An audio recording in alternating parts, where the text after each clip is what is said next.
Mr. Gold, thanks for joining us. I want to get your reaction to that video. Surely you would never argue that everyone in that video was a member of Hamas.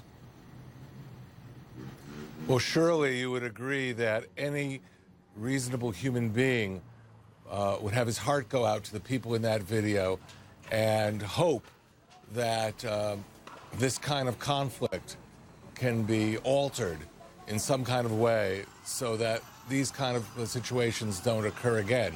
But it all starts and ends with the fact that Hamas has been launching rockets on the citizens of the state of Israel. And the only reason why Israeli cities don't look like that market is because we know how to defend ourselves.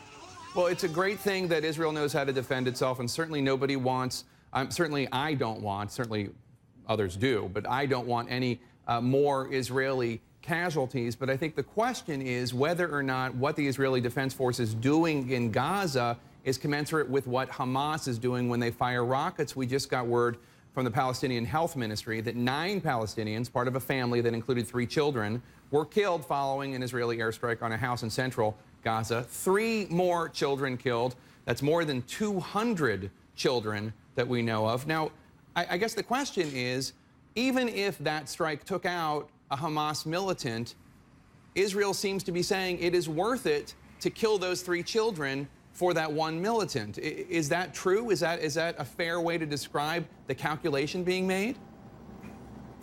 I think, although there's a need to see events like this when you get them on film, to begin to try and interpret a battlefield situation so close up within a day is something that is just not really tenable. You know, just 2 days earlier, at the Shifa Hospital in the Gaza Strip, there was a huge explosion in the courtyard.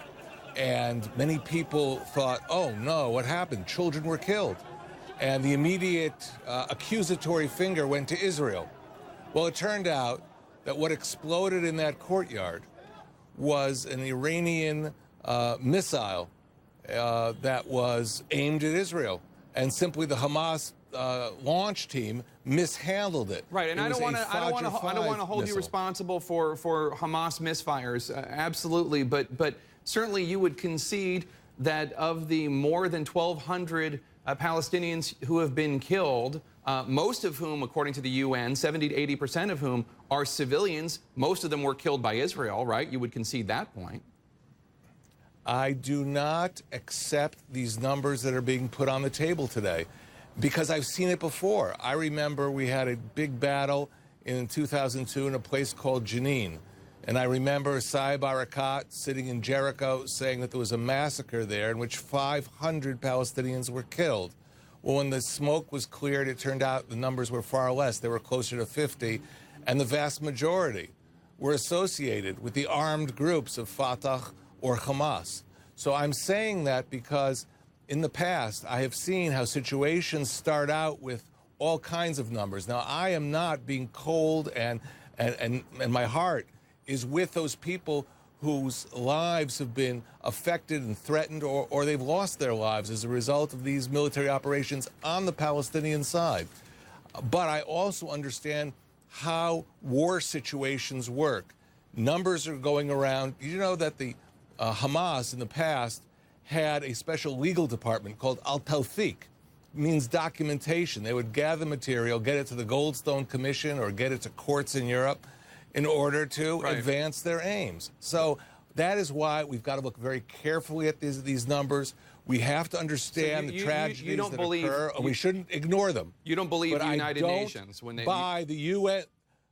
Well, it's not the United Nations. It's an official in the United Nations who says something like above 70% of those killed are civilians. I don't accept that number.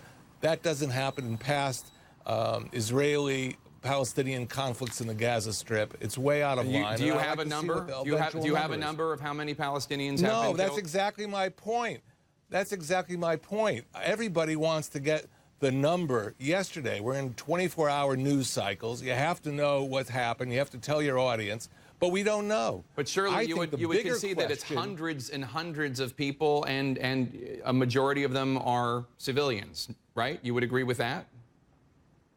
I don't know that majority, I don't want to get into the numbers, but I do know a couple of things. I know that John Ging, who was the former head of UNRWA, was just on the CBC, and he attested to the fact that the Hamas is firing at Israeli territory from positions next to UN facilities. That's an untenable situation. That shouldn't happen. By the way, we used to have that in southern Lebanon with Hezbollah, who learned very smartly to fire their rockets from right next to UNIFIL facilities. Dore So you Gold. have to analyze the situation.